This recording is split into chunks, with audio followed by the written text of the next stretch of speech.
Bonjour tout le monde, aujourd'hui on va faire une soupe de pois cassés. C'est une soupe qui est vraiment appréciée par ce temps de froid.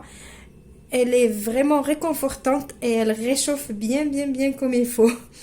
Vous avez besoin de 500 g de pois cassés que j'ai rincés, de sel, un peu d'huile,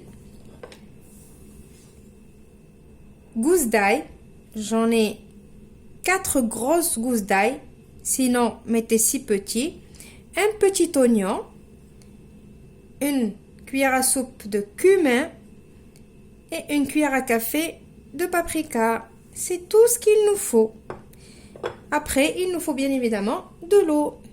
Maintenant, on passe à la réalisation de la recette. Alors, dans une cocotte minute, on va mettre nos pois cassés.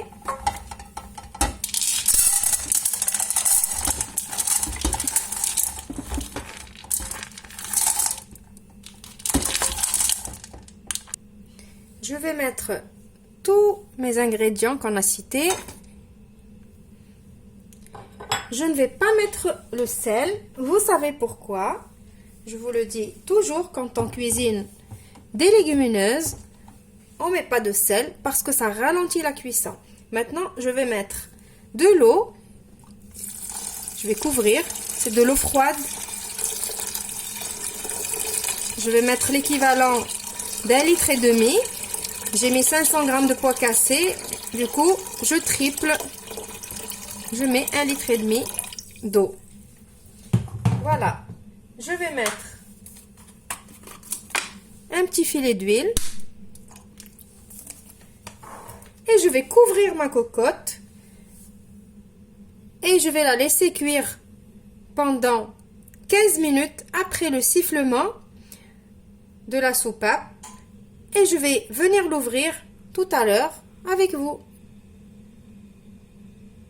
Voilà le résultat quand j'ouvre ma cocotte après les 15 minutes de cuisson. Maintenant, je vais mixer tout ça et je vous retrouve juste après pour le résultat final. Désolée, avant de mixer, on va mettre du sel d'abord. Voilà, on met du sel.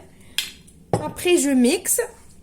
Et petite astuce, si on a envie de la manger comme une purée, eh ben, on rajoute pas d'eau. Si on a envie de la manger comme une soupe, ben, on peut la rallonger avec de l'eau. On allume encore, on la met un peu sur feu d'eau encore jusqu'à ce que la soupe elle commence à bouillir. Et on éteint et on peut la consommer directement. Maintenant, je vais la mixer.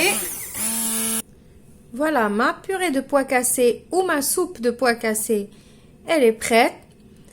Je l'ai présentée juste avec une petite pincée de paprika, une petite pincée de cumin. Vous pouvez rajouter un petit filet d'huile d'olive par-dessus. Moi, j'aime pas l'huile d'olive. Écoutez, les goûts et les couleurs, ça se discute pas. Je vous retrouve dans une nouvelle vidéo prochainement. Au revoir et merci. Et j'espère que la recette va vous plaire.